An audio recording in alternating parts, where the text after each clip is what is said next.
Nacho, por favor, haz los honores de...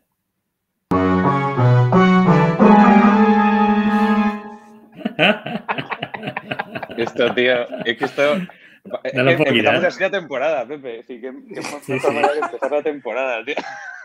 Temporada 3. Tenemos intro, público. Tenemos intro. Os habéis Sí, ahorrado mi grito, por claro, favor. estamos mucho más cerca de Ibai que de cualquier otro formato de entretenimiento. Mucho más cerca. Totalmente. Muchísimo más. Estamos a puntito ya. Explicamos qué acaba de pasar. Nacho, ¿qué acaba de pasar? Bueno, tenemos a Nacho Ormeño, Mira, CEO de Startup Store. Oye, Nacho, nada, ¿qué has hecho? Lo primero, encantado, Pepe, Víctor, por tenernos aquí y compartir esta ratilla con vosotros.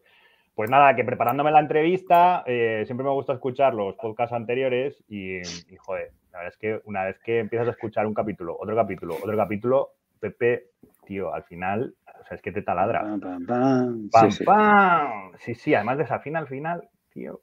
Claro, o sea, yo muchas Te deja cosas ahí, te bien, la deja pero botando. cantar fatal.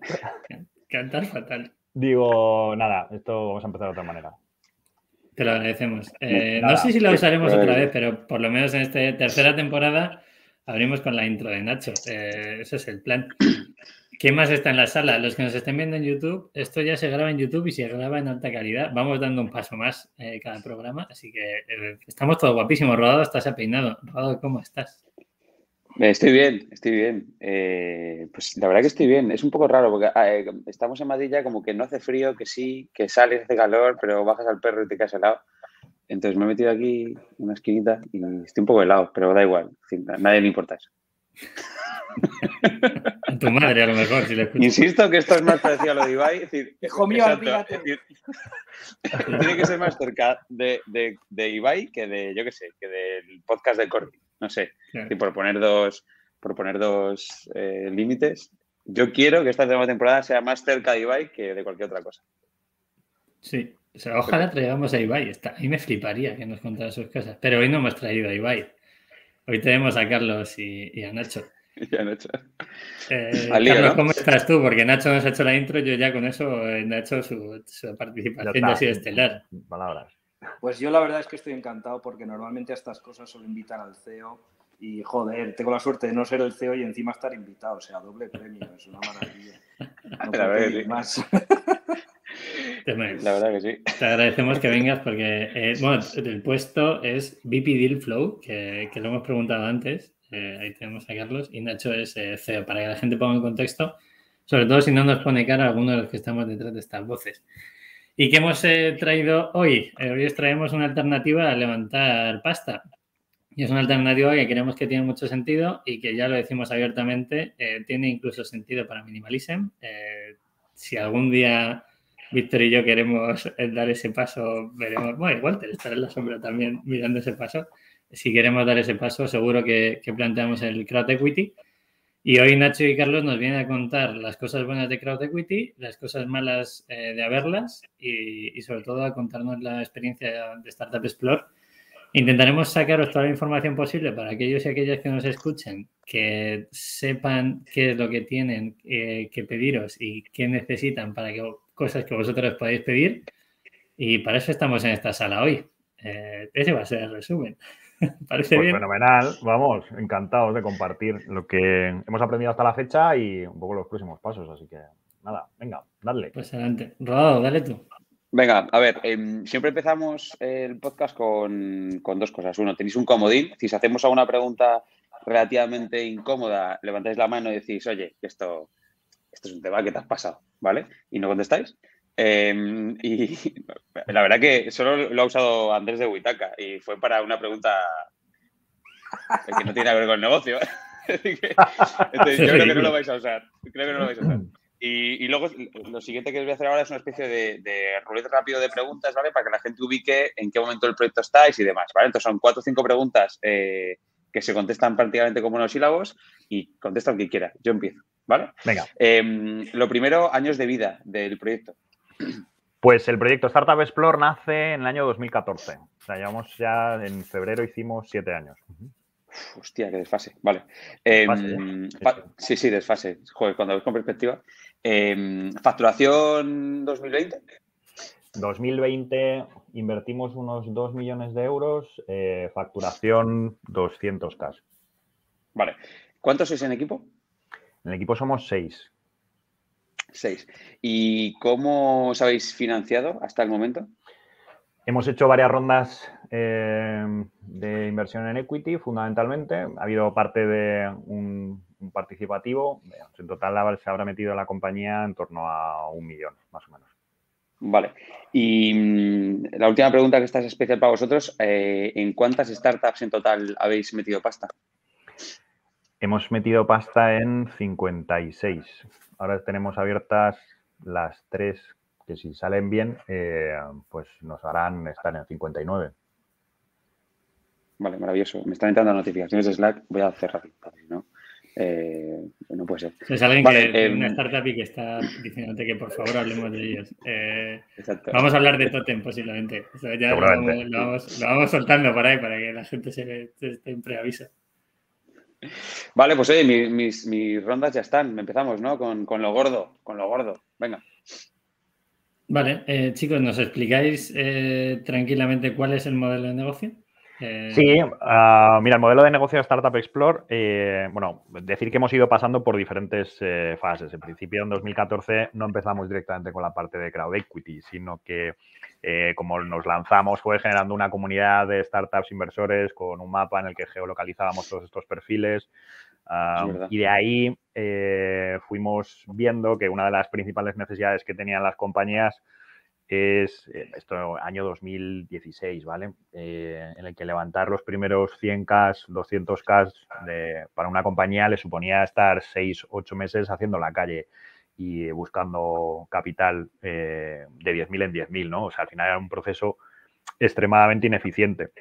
Entonces ahí vimos una oportunidad, justo la regulación estaba a favor porque en 2015 se aprobó la ley del crowdfunding en España. Y fuimos una de las primeras plataformas de crowdfunding en conseguir la licencia regulatoria que nos permitía poner en contacto inversores que quieren invertir en proyectos con potencial de escalabilidad con startups, ¿vale? Y ese es el modelo de negocio actual de Startup Explore. Al final lo que ponemos es en contacto, nosotros hacemos la parte de originación, es decir, de analizar el mercado, de estar en el mercado, viendo cuáles son las compañías que están buscando capital en estos momentos. Tratamos de hacer un análisis en profundidad de las compañías con el fin de dárselo muy mascadito al inversor para que el inversor que quiere tener exposición a este activo pues pueda tenerlo, ¿no? Desde a partir de un ticket de 500 euros hacia arriba. ¿Cuál es la... Total. Yo tengo una pregunta sencilla que es, ¿cuál es la startup tipo que mejor encaja en Startup Explore? ¿La tenéis definida? ¿Vuestro Bayer Startup? Carlos, no digas minimalism, que te estoy viendo levantar la mano. No digas minimalism. Se le está afilando.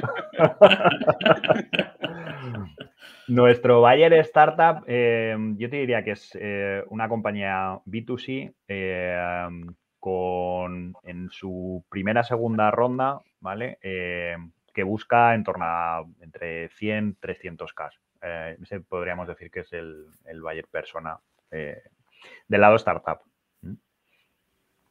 ¿Y del otro lado? Es decir, del lado oscuro. Del lado oscuro es del lado inversor. Al final tenemos ahí una pluralidad de inversores que, si tuviésemos que sacar un perfil sociodemográfico, pues diríamos que es hay varios prototipos, ¿no? Por un lado está el emprendedor que tiene su compañía y quiere participar del éxito de otros, que esos hemos tenido varios casos. Luego está el profesional independiente que tiene exposición al sector Internet. Luego está el directivo de gran multinacional o de gran corporate que le resuena el invertir en diferentes productos de inversión, y uno de los que considera es la inversión en alternativos, ¿no? Al final la inversión en startups engloba en la parte de inversión en alternativos. Aquí yo añadiría que un aspecto distintivo de Startup Explore es que estos perfiles forman parte de la comunidad. Es decir, lo que en Startup Explore es una comunidad que además tiene varios años y que ha juntado a estos perfiles que acaba de describir Nacho, que son exactamente así. Lo que vengo a decir es que lo que no tenemos es tráfico. Tenemos una comunidad con esos perfiles, no tráfico que pasa por aquí, ¿no? Dentro de que el inversor es promiscuo, pero los nuestros son bastante fieles dentro de todo, ¿no? Oye, Carlos, y ya que hablas del tema de comunidad, que yo sinceramente, personalmente es lo que más creo, ¿no? En comunidades, ya sea a nivel de marca, a nivel de proyecto, incluso a nivel de tecnología, porque se apalanca muchas veces en comunidades. ¿Cómo captáis las primeras startups que metisteis? ¿Cómo creáis esa pequeña comunidad? Y luego también, ¿cómo focalizáis en esa primera comunidad de inversores o potenciales inversores? ¿Cómo trabajáis esa parte? A ver, cuando hablo de comunidad, hablo sobre todo de la comunidad de inversión. Y esta históricamente existe gracias a la antigüedad y el posicionamiento de la marca desde hace mucho tiempo. Es decir, es una comunidad que no es de ahora, sino que lleva muchos años con nosotros. De hecho, tenemos inversores que llevan con nosotros, pues fácil, más de 5 años, ¿no? Eso no significa que inviertan en todas ni nada parecido, sino que están ahí y que de vez en cuando invierten. Con respecto a las startups, ocurre algo parecido, es decir, el porcentaje de inbound es muy grande, por lo que digo, ¿no? Porque Startup Explore pues, lleva mucho tiempo, es una marca establecida y eso ayuda mucho con respecto a que las startups acudan a nosotros directamente. Y luego sí, también hay una prospección más, o un ataque, si quieres un ataque más directo, un outbound más agresivo por nuestra parte, pero tampoco es directo del todo porque trabajamos mucho con el ecosistema. Pensar que lo que nosotros hacemos al final es acompañar en las rondas. Entonces acompañamos con todo tipo de actores del mercado, con business angels, con aceleradoras. Entonces son varias las fuentes por las que nos llegan las oportunidades, ¿no? Y es más, esa segunda parte que menciono no suele venir sola, sino que viene a venir acompañada de un lead investor que quiere complementar la ronda con nosotros. Me viene una pregunta ¿qué es más difícil, captar startups o captar inversores, ¿no? Y añadido a esto, ¿qué hacéis para captar cada uno? Es decir, yo me imagino que captar startups de calidad es la leche de complicado, ¿no? Es decir, que te llegue un tótem, que es un pepinazo, o que te llegue un minimalism, que es una locura, ¿no? No, fuera de coña. Si no lo decías tú, le iba a decir yo, pero vamos, lo tengo clarísimo. No, esa es de coña. Que llegue minimalism ya lo sabes lo que cuesta porque sigo pescando. O sea que esa ya la sabes. Vale. No, al final, y la parte de inversión, de inversores también, perdón. Sí, mira, lo que más cuesta efectivamente es sacar del mercado esas oportunidades de inversión en las que tú mismo pondrías tu capital a trabajar. Y yo creo que eso es clave para generar comunidad inversora y para atraer y alinear intereses entre lo que es la plataforma de inversión y la comunidad inversora y el proyecto, ¿no? Al final nosotros estamos analizando activamente entre 60 a 80 proyectos todos los meses y sacando más o menos el 1 o 2% de lo que nos llega. Claro, el trabajo de filtrado es súper bestia, ¿no? Y muchos emprendedores pues dicen, joder, pues que no entiendo por qué no. Bueno, pues al final nosotros, uno de los puntos que hicimos en su momento, en 2018, fue sacar a qué juego jugábamos. Si entras en Startup Explore hay un apartado que es criterios de inversión y ahí está cuál es nuestro juego. Es qué es lo que le pedimos a las compañías, cuáles son los modelos de negocio que nos creemos y en qué fases y qué tickets medios más o menos somos capaces de ayudar a esas compañías a traccionar, ¿no? Por otro lado, al inversor, pues mira, al final, en el comercializando producto financiero está tan prostituido y pervertido el mercado, ¿no? Que al final el generar marketing de performance para invertir en cualquier cosa que te pongan en YouTube o en cualquier cosa que te pongan por anuncios, creo que produce un efecto contrario, ¿no? Dices, al final la experiencia lo que nos dice es que la manera más eficiente de generar comunidad inversora y que esa sea recurrente es lanzando producto. Lanzando producto es lanzando compañías que merece la pena ser financiadas. y esa es la mejor estrategia de crecimiento que hemos visto. Hostia, tiene sentido. Oye, ¿y Bitcoin es competencia? Acaba de venirme a la cabeza. Es decir, porque claro, si te metes en YouTube y cada vez pues hay un anuncio de invierte en Bitcoin, invierte en Dogecoin, ¿no? ¿Cómo se llama? Dogecoin, algo así. ¿Esto afecta, no afecta? ¿La gente está poniendo la pasta ahí y deja de ponerla en Bueno, al final, reales? Ese tipo de activo, que hay mucha discusión, ¿no?, sobre si es realmente un activo de inversión o no, porque al final Bitcoin pues, puede ser una reserva de valor, pero aquello no genera flujos de caja como puede generar una compañía, ¿no? Pues lógicamente, por un lado, nos ha servido mucho para que la gente pierda el miedo a invertir utilizando plataformas online. Eso es innegable, porque el nivel de el trabajo que ha hecho Coinbase, por ejemplo, popularizando el acceso a la inversión desde tu móvil, pues eso es innegable, ¿no? Y eso eso nos genera un viento de cola de la leche. Por otro lado, nosotros creemos que el activo no tiene nada que ver. Al final, dentro del portfolio de inversión que tiene que tener un inversor, que tenga exposición a las criptomonedas o no, ahí, lógicamente, depende de la tesis de cada uno y lo que quiera hacer con su portfolio, pero nuestro activo es radicalmente distinto. Al final, lo que estás invirtiendo es en economía productiva, en economía digital, que pueda tener un potencial de escalabilidad en el mercado, ¿no?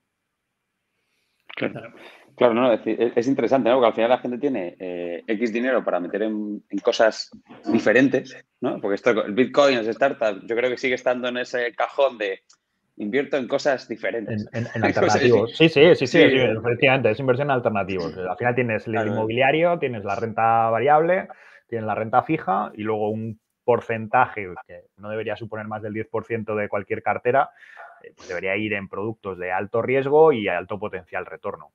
Pues las startups, la inversión en equity en startups va ahí, va encajada en ese segmento. Y pensando en startup, a ver, Pepe, si te quieres preguntar algo, pregunta, que yo me pongo aquí, cojo el tren y no veas tú, ¿a qué lío? Pensando, es decir, me pongo con la gorra de startup, decíais antes que normalmente utilizan mucho Startup Explorer para acompañar, ¿no?, una inversión. ¿Es recomendable que se llegue a Startup Explorer con algún ticket ya cerrado y que se meta a través de Startup Explorer? Es decir, ¿cómo o es recomendable llegar con las manos arriba, nunca has levantado una ronda, a ver qué pasa? Es decir, ¿qué consejo le daríais al startupero para llegar a Startup Explorer y entender? A ver, como todas las rondas, al final nosotros somos un player más. Ahora explicaré en qué somos diferentes, pero somos un player más y lo que siempre animamos es que mover una ronda es mover varios platillos a la vez que estás gestionando, porque nunca sabes quién te va a poner. Hasta que no se cuadran todas las piezas, todo es a lo mejor, ¿no? A los inversores les cuesta mucho decir que sí, les cuesta mucho más decir que no, con lo cual nunca sabes dónde estás. Entonces, no es un trabajo en paralelo, es decir, avanza y como nosotros te vamos a pedir que en torno al 30% de la ronda la consigas por tu cuenta. Da igual en la fase en la que estés, da igual si es la primera ronda como si es la tercera. Lo que nosotros te vamos a ayudar es a completarla. A Nacho y a mí nos gusta mucho una frase que creo que nos define bastante bien, y es que nosotros somos un business angel que te puede poner $500,000. ¿Y esto por qué? Porque al final actuamos como inversor minorista en rondas donde normalmente interviene capital semilla, business angels, ese es un poco el contexto. Y por lo tanto no puedes depender de nosotros, igual que no puedes depender de cualquiera de los otros que hay ahí fuera. Lo que sí que es verdad es que es muy cómodo jugar con nosotros en una ronda, completarla con nosotros por esto que acabo de decir. Porque te podemos poner un ticket muy relevante en tu ronda y coinvertimos con todos estos players muy cómodamente, ¿no? Claro. Carlos, ¿y cuál es la diferencia o la ventaja versus un VC o Venture Capital? Pues mira, la principal diferencia es que nosotros agregamos inversión no profesional. Y esto lo que hace es que las personas que invierten, por eso lo comparo con un business angel, ponen el dinero de su bolsillo y son inversores particulares. Un fondo al final lo gestionan profesionales que gestionan el dinero de otros y eso les obliga a establecer mecanismos de control sobre tu compañía. Nosotros no. No porque seamos más buenos ni más malos, esto es así. Sí. Entonces, y luego yo siempre recomiendo acabo, Nacho. Yo siempre recomiendo que antes de que entre, o sea, hay etapas donde tú todavía no sabes si necesitas realmente millones de un VC y ahí es donde juegan, es el terreno un poco de los business angels y el que jugamos nosotros muy bien, ¿no? Porque es un momento donde hay que apoyar en un momento donde todavía no sabes cómo vas a ser de mayor, ¿no? Qué bueno. ¿El tema de servicios, Carlos, también? O sea, el servicio, he visto en la web hay una parte de servicios asociados, estilo, bueno, ahora oficinas, no es el mejor momento para dejar ninguna oficina, ni mentoring, ni nada por el estilo, pero entiendo que también haréis esa fase de, oye, rollo consultivo o estrategia consultiva para ayudar a los emprendedores a poder seguir un poquito más, ¿no? Entiendo. Sí, bueno, toda esa parte efectivamente son de servicios que pueden ser de utilidad para los emprendedores y para las compañías del portfolio, ¿no? Volviendo un poco a la pregunta de antes, ¿en qué nos diferenciamos de un VC? Bueno, pues hay una cosa que descubres de los VC una vez que los tienes dentro de casa, y es que en el momento que levantas capital, antes de levantar capital de un VC, estás compitiendo por lo que se está financiando en el mercado. Una vez que el VC te invierte, realmente estás compitiendo por las propias participadas, con las propias participadas por el dinero del VC, una vez que pasas a ser parte de su portfolio. ¿Por qué? Porque al final el VC tiene unos mecanismos de incentivos que lo que hacen es de servir de filtro y de decantador y de quedarse con las mejores y seguir acompañando a las mejores, ¿no? Por lo tanto, una vez que participas y das entrada a un fondo de venture capital dentro de tu accionariado, realmente la competencia la tienes dentro de casa, ¿no? Son esas participadas dentro del portfolio. Y eso es algo que no se suele comentar, ¿no? Que la industria del VC no suele comentar. La participación del equity crowdfunding, al final, puedes hacer tantas rondas como quieras. El conjunto de inversores que se van a ir sumando depende de la evolución de la propia compañía y depende de la evolución de la propia plataforma. Por lo tanto, es capital nuevo que te va a seguir acompañando en siguientes rondas, ¿vale? Que claro, en ese sentido es curioso porque en ese sentido somos un fondo evergreen. Claro. Siempre y cuando la comunidad esté ahí. De hecho, hemos tenido, ¿no?, en el último año más de un follow-on que ha hecho una segunda campaña con nosotros. Para la gente que nos escuche, a lo mejor no sea tanto del entorno, voy a explicar lo que ha comentado Nacho de que dentro de, o sea, si un VC entra en tu empresa, empiezas a competir con las participadas de ese VC, significa que normalmente cuando un VC entra va a seguir a lo largo de los años, en 5 o 10 años hay otra ronda, va a hacer un follow-on, que es lo que comentaba Carlos. Entonces, si tú no llegas a unos números que ese VC te va a pedir, no es que vayan a dejarte tirado porque ya tienen una inversión, sino que no van a seguir contigo, ¿vale? Entonces, ahí está la competitividad dentro de las propias invertidas del fondo, para que la gente lo entienda un poquito más, ¿vale? Por si no quedaba claro. Uh-huh. Con el objetivo único de destripar Startup Explorer que tengo, ¿qué modelo seguís para analizar una compañía? ¿Cuál vale, cuál no vale? ¿Cuáles son los criterios? Incluso ese funnel, ¿no? Descarto en un minuto. ¿Y cuáles son en las que más dudáis? ¿Y cómo es todo ese proceso? A mí es lo que más me flipa, ¿no?, de vuestro modelo. El que llegue una startup, yo qué sé, lo que sea, ¿no? Y de repente vuestro feeling o el Excel que usáis, ¿qué hacéis? Pues el proceso de toma de decisión le hemos dado muchísimas vueltas, y eso es algo que seguimos incorporando feedback y seguimos incorporando input de lo que vamos aprendiendo y de lo que nos va diciendo luego el mercado y luego haciendo backtracking de las que no han funcionado, por qué no han funcionado, ¿no? Por lo tanto, es un work in progress y seguirá siendo work in progress, y cuando vamos añadiendo nuevos verticales de inversión, pues vamos incorporando criterios que lo hacen un poco más específico.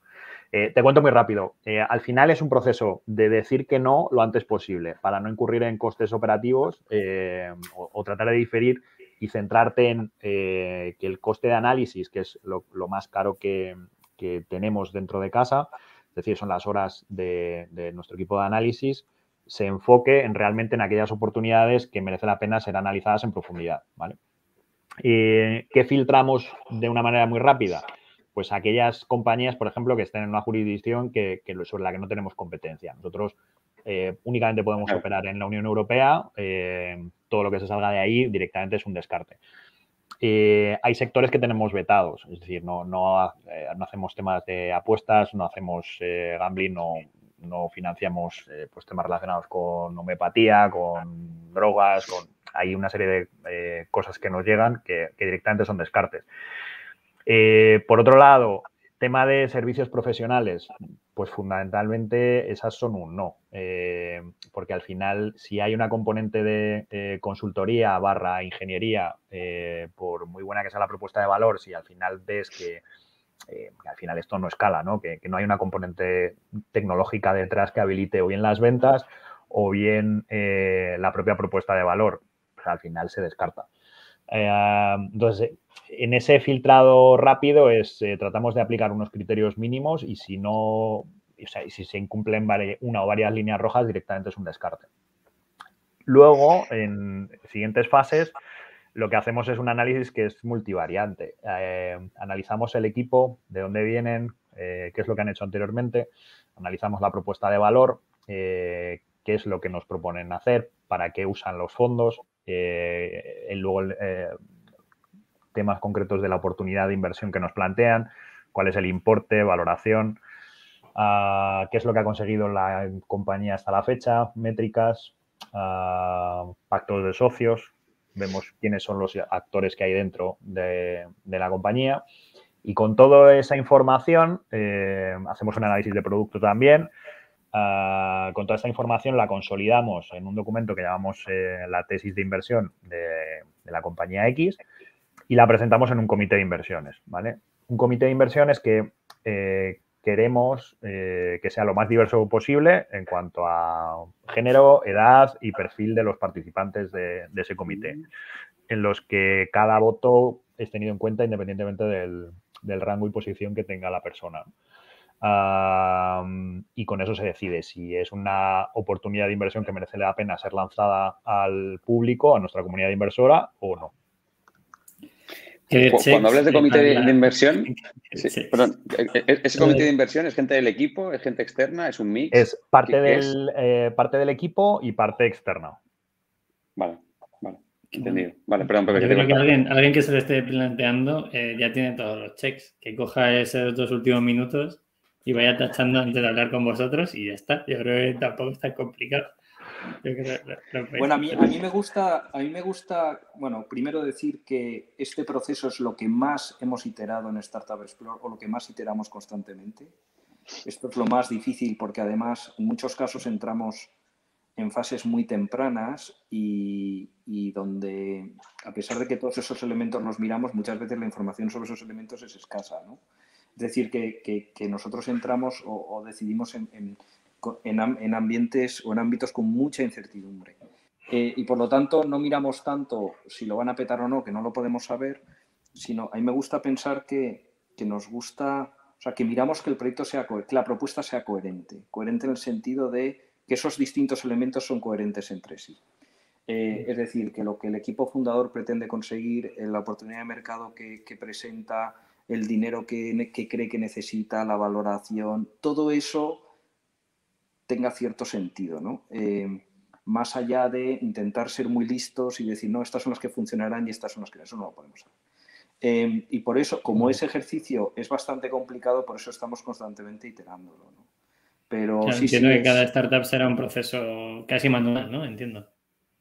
Sí, hay una parte de recogida de datos, que esa sí que la tenemos bastante automatizada, con el fin de que el equipo de análisis no pierda mucho tiempo recopilándolos, pero ahí hay una componente de arte, si me lo permitís, ¿no? De tratar de ponerse en los zapatos del emprendedor y tratar de ver con sus ojos hacia dónde van, qué es lo que están construyendo, cuál es su experiencia previa y tratar de extrapolar de si esto tiene potencial de escalabilidad o no. Y esas un poco son las preguntas que nos hacemos. Qué bueno. Chicos, yo creo que queda claro la parte del cómo, ¿vale? De qué se hace o cómo se hace para captar ese tipo de proyectos o para dar lo que a esos proyectos. Rodado y yo teníamos una pregunta que es, ¿qué pasa una vez que ese proyecto ya ha pasado todos los filtros? ¿cómo ayudáis a potenciar esa inversión o cómo dentro de vuestra comunidad de inversores, entre comillas, vendéis ese producto, como has comentado, Nacho? Bueno,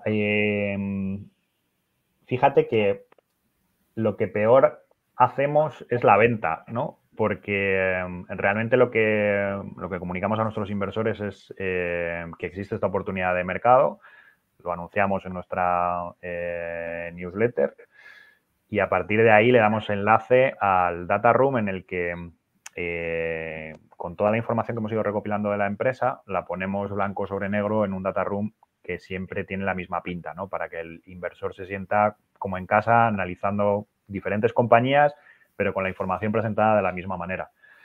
Y no hacemos mucho más. O sea, no somos... al final uno cuando no ve las películas, ¿no? Se piensa esto como el señor Lobo, ¿no? Que empiezas aquí a llamar por teléfono, tienes ahí un pool de gente llamando por teléfono, tratando de colocar papel como sea. Pues nada más lejos. Creo que si hacemos un buen trabajo de originación, hacemos un buen filtrado y generamos el mensaje a la comunidad inversora de que en todos los proyectos que lanzamos, Startup Explore se juega parte de su propio patrimonio, ya está. El que quiera invertir, que invierta. Entonces, nosotros anunciamos en la newsletter para inversores y a partir de ahí el que se quiera apuntar, se apunta. ¿Cuál es el tiempo? Sí, dale. No, luego, lógicamente, seguimos haciendo comunicaciones periódicas en función de por redes sociales, tratando de viralizar un poco que existe esa oportunidad de inversión para darla a conocer. Pero la decisión última al final siempre depende del inversor. Eso te iba a preguntar, Nacho. A mí me flipan las métricas. Bueno, a Rodado le gustan más, debo decirlo. En este equipo él es el friki de los datos. Me gustaría saber cuál es el tiempo récord que habéis tenido de financiar un proyecto y cuál es el tiempo medio para que la gente que esté escuchando no se sienta mal si algún día saca un proyecto con vosotros, que no tenga como referente las X horas que nos digáis ahora. Pues, a ver, hemos tenido una variabilidad brutal. Hemos sacado oportunidades de inversión que se han cerrado en horas, literalmente en horas. Se me viene a la cabeza Lagan, por ejemplo, se cerró en cuestión de horas. Me viene Frankie the King el año pasado, me viene Comprea en sus inicios, Gamersfy, efectivamente. Son al final ventas flash, ¿no? Sacas o sea, te cuesta casi más montar el data room que lo que luego tarda la compañía en levantar capital en la plataforma. Sí, es un poco bestia, ¿no? Nosotros, Mireia, nuestra persona de comunicación que nos ayuda a la generación de todas las newsletters y un poco está detrás de la comunicación a inversores, cuando empezó con nosotros flipaba, ¿no? Decía a sus compañeros de universidad, dice, joder, es que mandamos un email y empiezan a entrar tickets de miles de euros directamente por la comunicación que yo emito, ¿no? O sea, es un poco el impacto que generas en la comunidad inversora. Luego, el tiempo medio pues suele estar en torno a 20-25 días, ¿vale? Para una ronda media de 300K, más o menos suele tardar eso. Oye, ¿y cuánto tardáis en quemar a los inversores? Es decir, tenéis una base, ¿no? Que es X mil o X cientos de inversores. ¿Cuándo notáis que la base de la pirámide ya, es decir, que hay que echarle más al cubo de los inversores? Porque, por ejemplo, yo soy inversor en Startup Explore. Yo he invertido solo una vez. Y me llega todo y la verdad que es una maravilla porque me encanta cotillear y analizo y aprendo mucho. Cuando me llegan vuestros mails me lo paso teta. Pero claro, yo he invertido una vez, ¿no? ¿Cómo funciona eso? ¿Cuál es el ticket medio, la recurrencia? Pues, todo ese rollo con los inversores. Pues el ticket medio está en torno a los 3K. Y luego recurrencia, hay una variabilidad muy grande también. Hay inversores que son como tú, Víctor, que invierten una vez y ya se olvida. A esos inversores tratamos de mandarles mensajes de... o sea, al final, estadísticamente hablando, el invertir una única vez en una única compañía es un error. Es un error porque probabilísticamente hablando tienes el 65% de posibilidades de perder todo el patrimonio que has invertido. Entonces, la gracia de tener y de construirte un portfolio diversificado es que cuantas más compañías tengas, menos probabilidad tienes de perder todo el patrimonio invertido, ¿vale? ¿Cuánto tendría que tener un inversor? Pues en torno a 10, 20 compañías, eso como mínimo, ¿vale? A partir de ahí, nosotros tenemos estadísticas que sacamos anualmente para ver un poco la retención y el comportamiento que han tenido esos inversores, ¿no? Para que te hagas una idea un poco también de las relaciones a largo plazo que establecemos con la comunidad inversora. De los inversores que invirtieron con nosotros en 2016, torno al 30% de ellos siguen invirtiendo o invirtieron en 2020. Es decir, que al final es en un periodo de 5 años consigues ahí una masa de inversores recurrentes, ¿no? Y antes lo he dicho, ¿no? La mejor estrategia de crecimiento que tenemos pues es sacar producto. Es que no hay otra. Al final, si consigues hacer que la audiencia inversora valore lo que estás haciendo, encuentre que las oportunidades que aparecen en Startup Explore no aparecen en otro lado y que tenemos mejor acceso y mejor deal flow que otras plataformas, los inversores van a acabar viniendo. Sí, Nacho, esto puede parecer coña, pero para la gente que nos escuche, si cambias Startup Explore por Minimalism y metes retención y repetición y nuevos productos, es exactamente lo mismo que un e-commerce. O sea, sí. De hecho, tenemos datos muy similares. En plan, oye, nuevos productos, la misma repetición. Yo, de hecho, allí, mi madre, cuando se lo explica a las amigas, mi madre no tiene ni idea del sector internet, ni siquiera de hablar inglés, ¿no? Cuando le explica a las amigas qué es lo que hace su hijo, es que vende tartas por internet. Es buenísimo. Vende tartas porque es lo que me oye hablar, ¿no? Pues vende tartas en porciones. Joder, vaya marrón. Claro, la pregunta que me venía a mí es, ¿qué os sentís más? ¿Startup o inversores?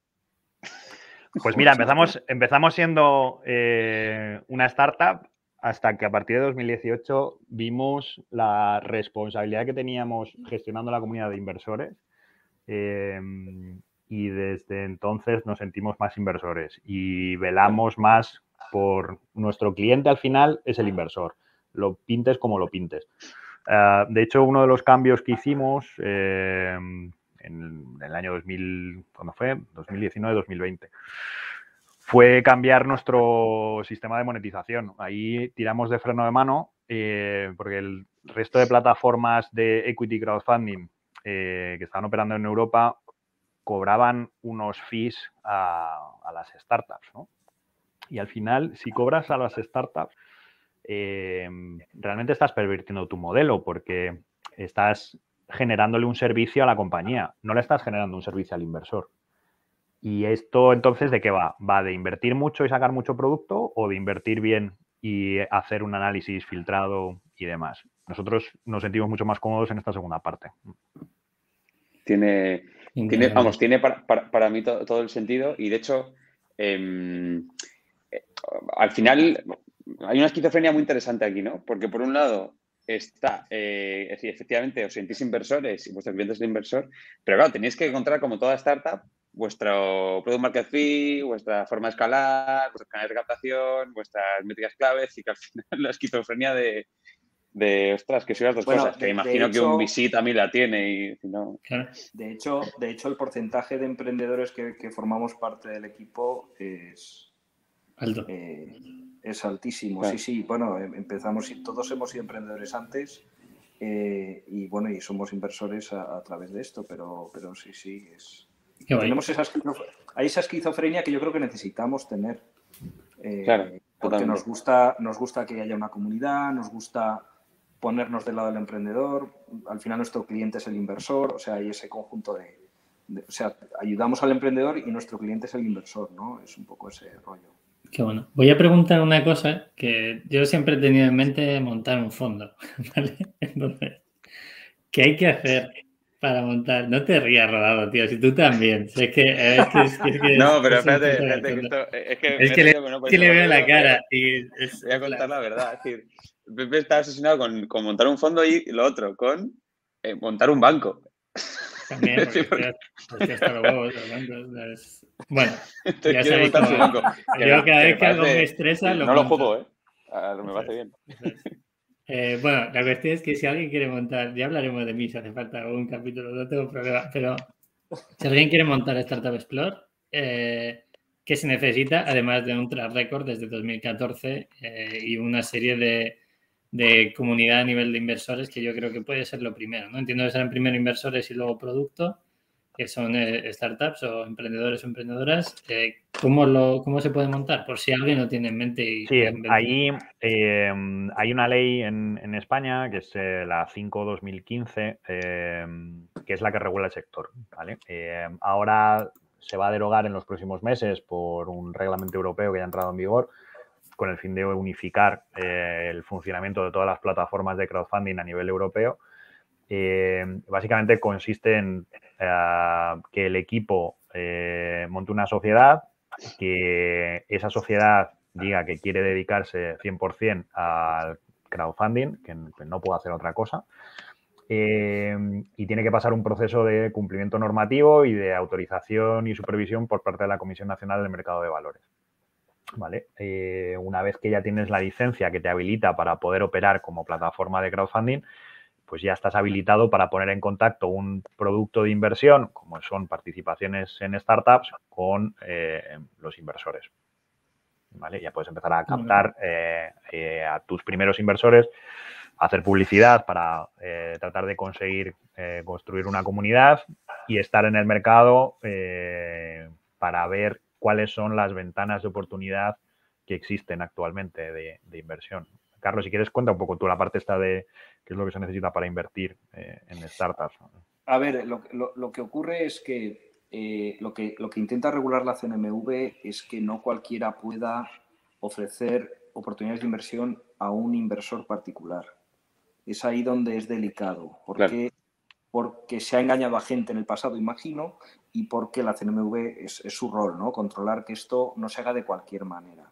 Por eso, bueno, entonces la fórmula tradicional siempre fue montar un fondo, para lo cual tienes que montar una gestora, para lo cual tienes que poner un dinero, ¿no? Se exige un capital. Esto era una fórmula. La otra fórmula eran los agentes de cambio y bolsa, que también regulado, ¿no? Entonces, de las pocas fórmulas que existen para poder ofrecer oportunidades de inversión a particulares, sobre todo en activos alternativos, no sé si de las pocas o la única, es esto, ¿no? Es una PFP. Esto a nosotros nos da la oportunidad de existir, pero es verdad que las limitaciones... Nosotros somos un poco, bueno, como hemos dicho antes, somos un poco bastante startup todavía y nos gusta, y la suerte que tenemos es que queremos inventarnos productos, ¿no? Y ahí es donde nos gustaría que hubiera más flexibilidad para hacer cosas pues que ahora mismo no se pueden hacer, ¿no? Piensa que las otras opciones para, por ejemplo, pues si quieres meter a mucha gente en una inversión tienes que montar una SL, eso fiscalmente penaliza, en fin, podría ser todo mucho más flexible, podría ser todo mucho más ágil, lo ideal sería que esto que hacemos, los plazos pudieran ser más ágiles. Pensad que antes habéis preguntado lo que dura una campaña, pues una campaña suele durar mucho menos, pero legalmente tienes que definir si va a ser de 4 o de 6 semanas, ¿no? Al final son mecanismos de control que necesita la CNMV para saber lo que está pasando. Claro, a nosotros nos gustaría ser más hippies en todo esto, ¿no? Ser más, yo qué sé, al final más cerca de facilitar que las cosas ocurran, y para eso la agilidad es una de ellas. Dicho de otra manera, que cada uno se enganchara en la operación que quiere esta tarde, ¿no? Y ya está, esta noche se ha acabado, ¿no? Claro. O montar un grupo de Slack, publicar un enlace y te apuntas el enlace y ya has invertido. En fin, ese tipo de cosas son las que nos gustaría hacer, porque además nosotros, que esto es otra de las... A mí es de lo que más me gusta de lo que hacemos en Startup Explore, es que en el fondo somos los únicos que atendemos al pequeño inversor. Porque si quieres pertenecer a un fondo necesitas un patrimonio mucho más grande, ¿no? Ya se complica. En cambio, pues que cualquiera de nosotros podamos ser propietarios de una compañía, aunque sea en un porcentaje pequeño, pues esto mola, ¿no? O sea, que cada uno de nosotros podamos invertir, y es una de las maneras que vemos también que hoy en día es la manera de tú hacerte un patrimonio, ¿no? Invirtiendo en otros, joder, pues nosotros, es un poco nuestra misión aquí, ¿no? Entonces, nos faltan mecanismos para hacerlo todavía en más sitios y con más, digamos, haciendo que el invertir en startups sea todavía más sencillo y más normal, ¿no? Esto es un poco el rollo. Ya, esto me parece fundamental lo que cuenta Carlos. Es al final cuál es nuestra misión como compañía, ¿no? Y por qué estamos aquí. Bueno, pues pensamos que al final el servir de puente entre el ahorro privado y canalizarlo en proyectos empresariales que merezcan la pena ser financiados, esa es un poco nuestra razón de ser, ¿no? El tratar de hacer que la economía, o sea, al final pensar que en España hay más de 900.000 millones de euros metidos en depósitos, al 0%. Hay un long tail de inversores que estarían dispuestos a asumir más riesgos con el fin de tener una rentabilidad para los cuales no hay un producto de inversión que les permita tener exposición a las startups, al mundo digital que todos conocemos. No lo hay. ¿Por qué? Porque al final las gestoras quieren cuantos menos el PIS mejor y llenar los fondos lo más rápido posible. Con el fin de tener inversores institucionales y grandes patrimonios que sean los que le cubran sus tickets, ¿no? Y ya está. Y el inversor o el profesional más de la calle pues está desatendido. Entonces, nosotros el crowdfunding lo tenemos como medio para poder llegar a ese fin, ¿no? Claro, a mí me parece bien porque así la gente deja de invertir solo en casas. Entonces, o en fondos. Me parece la función, me parece brutal. Rodado, dale una pregunta que tienes en el brasero. Pero quítate el mute, por favor, antes. Que queda feo, si no. Me cambio los cascos y salía. Pues se me escucha bien, ¿no? Es que me cambio los cascos. Sí. Vale. Hablemos del fracaso. ¿Cómo lidiáis cuando una startup la palma? ¿Vale? Si es que alguna la ha palmado, imagino que alguna habrá cerrado o habrá tenido problemas y demás. ¿Qué pasa, no? Porque me imagino que si tienes 30 inversores, es imposible que alguno no se cabree y os mande un mail diciendo que... En fin, ¿qué pasa en ese entorno? ¿Vale?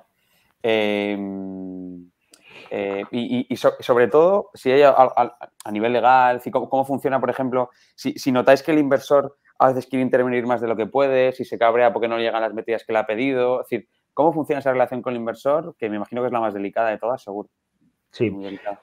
Ahí, una vez que la compañía levanta capital, se escritura, se formaliza todo en registro mercantil y demás, los inversores de la plataforma pasarán a ser socios de la startup. Entonces, nosotros ahí jugamos un papel de ofrecer a la compañía un servicio de relación con inversores, con el fin de estar vigilantes de que se cumplan realmente los compromisos que ellos han adquirido en su pacto de socios, que es al final informarle al socio de cómo va el negocio, cómo van las métricas, y cómo va la caja y cómo va la facturación, ¿no? Al final, joder, estás siendo parte del negocio, estás siendo parte de... O sea, el hecho de que no le conozcas no significa que no tenga que tener acceso a la información, ¿no? Entonces, tratamos de hacer que esos compromisos que se han adquirido por parte de los emprendedores pues se cumplan. Y cada trimestre estamos machacando con el látigo que nos reporten métricas y nos reporten los estados financieros las diferentes empresas. Y nuestra misión termina un poco ahí, porque no podemos reportar por ellos, ¿no? Si ellos no quieren reportar, no reportan. Y una de las tendencias que vemos cuando una compañía las pasa mal es que a todo el mundo le gusta dar buenas noticias, pero a nadie le gusta dar malas noticias. Entonces, lo primero que vemos es que dejan de reportar informes trimestrales, porque empiezan a no salirles las cosas bien, se les atascan a la siguiente ronda, se les atasca ventas, entonces cada uno va teniendo los problemas que va teniendo en función del modelo de negocio. Ahí tratamos de establecer,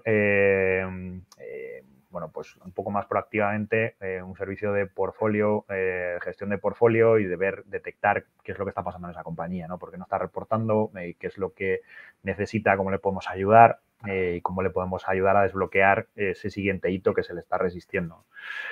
Pero, por otro lado, también hacia la comunidad inversora, nuestro trabajo es gestionar las expectativas y hacerles firmar un documento que dice: puedes perder todo el capital que vas a invertir ahora. Entonces, sé consciente de que te pueden diluir, lo puedes perder y es potencialmente alto retorno, pero hay muchísimo riesgo en el activo que estás invirtiendo, ¿no? Claro. ¿Cómo se lleva esto? Pues, a ver, a nadie le gusta decir que la compañía va a entrar en concurso de acreedores y y que va a cerrar. Nosotros, mira, por daros un poco estadísticas, de las 56 invertidas que tenemos, 44 están vivas, 12 han cerrado. Hemos ido desde, o sea, al final la primera inversión que hicimos fue en 2015. Hemos ido conviviendo con ello. Porque es normal, al final, dentro de las compañías, o dentro de del portfolio de los inversores, lo que te encuentras es que las cosas buenas tardan en suceder, pero lo primero que te encuentras son compañías que cierran porque no han encontrado el product market fit, ¿no? Y al final eso se te lleva por delante. Nacho, una duda. ¿Toda la gente que entre con el crowd equity se sindican o qué figura se les otorga? Sí, ahí ofrecemos dos alternativas. Por un lado, sindicación, que es al final aunar todos los derechos políticos que pueda tener la compañía, los inversores sobre la compañía en una única entidad, un poco, digamos, que agrupe a todos estos inversores, que lo llamamos el sindicato de inversión. O bien, si la compañía ya tiene una estructura de dar entrada a inversores minoritarios a través de una sociedad filial o un vehículo de inversión, etcétera, podemos utilizarlo para levantar capital mediante esa figura. Vale, eso que la gente sepa que a nivel de CEOs o de gente que esté levantando pasta, uno conlleva más trabajo que otro, ¿vale? Si sí. Lo digo por las personas que nos pueden escuchar. No es lo mismo rendir cuentas hacia un grupo sindicato en una persona y que esa persona se comunique con el resto de personas que han invertido a tener un contacto directo y un WhatsApp cada X tiempo de alguien que ha metido 5.000 euritos. Lo digo para que todo el mundo saque sus aprendizajes. De todas maneras, en nuestra experiencia, quizás por cómo se ofrecen las oportunidades, por los importes, por las personas que invierten, esto no genera una dinámica. La dinámica habitual es que uno hace su inversión y espera noticias un día. No tiene la aspiración de enredar, de llamar al emprendedor. Y puedes pensar que como entran muchos, que algunos siempre hay. La verdad es que no. Pero porque no está Es como si tú compras acciones de determinada compañía y aspiras a llamar al CEO a preguntarle por qué no ha comprado en Alemania no sé qué, no lo haces, ¿no? Pues claro. En realidad la dinámica es la misma, ¿no? Y el espíritu de la inversión es la misma. Bueno. Tengo la oportunidad de estar en determinada compañía, pero yo al final sé quién soy, cuál es mi lugar por el porcentaje que tengo y lo que invierto y no da lugar, ¿no? O sea que... Carlos, has dicho una cosa que me parece importante, que es ¿qué pasa si llega ese día? Hemos hablado del fracaso, que hay que entenderlo, vamos a hablar del éxito. ¿Qué pasa si llega ese día y consigues, oye, una posible venta a otro grupo mayor de esa empresa? ¿Os ha dado el caso ya? ¿Y cómo se comunica eso también a los inversores? Sí, a nosotros se nos ha dado... ahora estamos gestionando la tercera desinversión. La primera fue un grupo de inversores que agrupamos para invertir en Novicap, ¿vale? Ahí el múltiplo de desinversión fue por 7 veces el capital invertido. Esta la hicimos en 2015. Ahí vamos, felicidad máxima, claro que sí. Claro. Encantados de dar ese tipo de noticias, ¿no? ¿Cómo se gestiona el proceso? Pues ahí creo que el papel de la plataforma es clave con el fin de velar por los intereses de todos los inversores que han participado en el proceso y velar porque realmente se cumpla lo que dice la carta de intenciones de la otra parte, ¿no? De la parte que compra. Y ahí fundamentalmente lo que hacemos es servicio de apoyo legal y de intermediación entre una parte y otra. Otro caso, pues ha sido un equity swap. De hecho, se anunció hace unos días, que fue la compra de Globo por parte de que compró Lola Market, ¿no? Lola Market anteriormente adquirió Comprea por un proyecto de fusión que hubo. Nuestros inversores invirtieron en Comprea. Entonces, al final, ahora nuestros inversores han acabado siendo parte del accionariado de Globo. Al final, ¿cómo se gestiona todo este tinglado? Pues fundamentalmente es apoderando una de las partes apoderando en una persona de confianza que represente todos los intereses de los minoritarios. Y ya está. Y eso funciona para los inversores de un crowd o para el conjunto de business angels que todos conocemos que mete tickets de 10K. También les piden apoderarse. Entonces, el funcionamiento es muy similar. Bueno, y pensar que lo hacemos porque nosotros tenemos un acuerdo de carry en cada inversión, con lo cual ganamos o perdemos igual que los demás. Por eso... Claro. Bueno, al final de forma transparente, ¿no? Y ahí también vuelvo a enlazar con filosofía minimalism. No quiero decir que lo vayamos a hacer, pero creo que tenemos muchas cosas en común. Y lo hablábamos Víctor y yo por fuera muchas veces, decir, joder, puede tener sentido y además la forma de comunicar vuestra es muy similar a no solo minimalism, sino a muchas marcas que cada día son más transparentes tanto con datos como con clientes, como con fabricación, etcétera. Entonces puede tener bastante sentido. Yo casi tengo una pregunta que sé que es de Rodado. Ahora le puedes dar tú si quieres alguna que tienes en mente. Dale. No, es para ver un poco hacia dónde queréis hablar de futuro ya. No sé si me he dejado alguna entre medias, Rodado, pero hablamos de futuro. Sí. ¿Qué plan tenéis? Eso es. Yo tengo la teoría cada vez más clara de que nadie sabe lo que hace. Vosotros os reís, pero es que yo todos los días me levanto con frases de ese estilo, ¿sabes? O sea, yo ya, a mí no me sorprende nada, en plan, o sea, no te pregunta cómo estás, sino yo creo que la gente no sabe qué está haciendo, digo, ¿qué quieres poner a trabajar? Nadie sabe lo que hace. Nadie sabe lo que hace.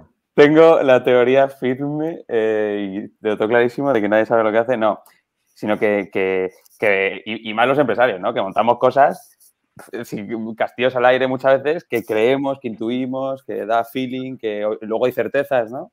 ¿Cuál es vuestro plan? Sí, es que sabéis lo que estáis haciendo. Mira, yo creo que efectivamente, si hubieses preguntado cuáles son los planes de Startup Explore hace 2 años, la respuesta hubiese sido radicalmente distinta a la que vamos a dar ahora. Y dentro de 2 años, pues seguramente que cambie bastante, ¿no? Con respecto a cuáles son los próximos pasos que tiene la compañía. A ver, yo creo que ahí pesa muchísimo el estar enfocado en una misión concreta.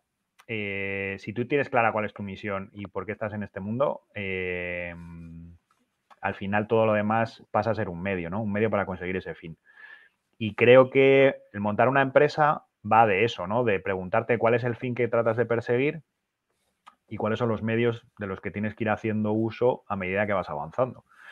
Entonces, nuestra misión, lo hemos dicho antes, es poner ahorro privado a trabajar en proyectos empresariales que merezcan la pena ser financiados. ¿Es el crowdfunding un fin en sí mismo? No. Es un medio que nos habilita a poner a una masa inversora que no tiene acceso a un producto que esté filtrado, analizado, de calidad, etcétera, permitirles acceso a ese producto de inversión. ¿Qué es lo que queremos? Y ya enlazamos un poco con el futuro. Pues, lógicamente, maximizar nuestro impacto, ¿no? Realmente, aquí me podéis decir un poco que tengo una visión idealista de la vida, pero yo creo que uniendo ahorro privado con proyectos empresariales se genera prosperidad para todos. Prosperidad entendida como que se generan puestos de trabajo, como que se genera valor, lógicamente financiando compañías que tengan en roadmap generar valor y capturar parte de ese valor generado. Yo te lo compro, Nacho, totalmente. O sea, yo siempre digo en las charlas que al final lo que estamos haciendo es que el proveedor pueda fabricar, que el que vende el algodón pueda seguir cultivando el algodón, que el cliente tenga un producto de puta madre y que nosotros tengamos un pelín de lucro, pero aún así damos empleo a gente y la rueda sigue circulando. Ese sería el objetivo. Al final, con el modelo generas valor y, lógicamente, estás generando valor en la sociedad. Es lógico y lícito que captures parte de ese valor, ¿no? Eso es. Vale, chicos, pues yo estoy. ¿Queréis decir algo más, Rodado? ¿Quieres decir algo más? No, he ido a filosofar, pero es un lío de la leche. No, gracias a Nacho, a Carlos, que sois gente súper accesible, de verdad os lo digo, decir, y que contéis las cosas de manera... En un mundo que es relativamente complejo de entender y que puede llegar a generar pereza, ¿no? O distancia o incluso vértigo, pues que yo creo que contéis las cosas bien y sois como nosotros, es decir, como vosotros. Es decir, que somos, como todos los que nos escuchan. Exacto, somos minimalism. Entonces, nada, muchas gracias, chicos. Gracias por vuestra Nada, hora de tiempo que habéis echado. muchísimas gracias a vosotros, Pepe, Víctor, y un placer el poder compartir lo que hemos ido aprendiendo y lo que vamos a ir haciendo, ¿no? Así que encantados. Qué guay. Carlos, hablamos pronto. Cuento con ello. A ver, para la gente que nos escuche, no sé, lo hemos dicho en directo, ¿no? Que había una posibilidad y a mí esa conversación no me ha llegado. O sea, que si alguien cree que Rodado y yo hablamos todo el rato, es mentira. O sea, Sí, él filtra las conversaciones con su perro, el cabrón. Pero bueno, es que hablamos, fue prepandemia, ¿no? Yo creo, cuando hablamos, Carlos, tú y yo, ¿no? Sí, hace ya... La última vez... sí, porque estaba el campus abierto, sí. Bastante antes de la pandemia. Luego hablamos en septiembre por aquello del Black Friday. Volvimos a hablar. Es verdad. Hace tiempo, es verdad. Sí. Bueno, chicos, pues muchísimas gracias a la gente que haya llegado hasta el final. Esto crece en función de cuántas veces lo compartéis con vuestros contactos, así que si creéis que puede aportar valor a alguien que esté montando una empresa, que entienda que el Crowd Equity puede ser una alternativa y que Startup Explore puede ser la alternativa, o incluso si quiere montar una Startup Explore, también hemos visto cómo, compartirlo con vuestros amigos, amigas, padres, familia. Rodado, levanta la mano, contigo también lo comparto. Luego te paso el enlace, Rodado. Que le echen un ojo... Que le echen un ojo al último post que hemos publicado en el blog, que resume todo lo que hemos hecho durante el año, simplemente como detalle, que nunca vendemos nuestra movida, es decir, nunca hablamos de minimalism, siempre decir, oye, meteros en el blog y leerlo, que está muy bien. Eso es. ¿Quieres decir cuánto hemos facturado este año y cuánto dinero tenemos en caja, Rodado, para que la gente entienda que facturar no implica caja? Pues no creo que hemos facturado, estamos cerca de los 600, pero en caja tendremos 7.000, 8.000 euros. Eso es. Estamos en un momento complicado. El que quiera saber por qué, que vaya al link de abajo. Todo se salva.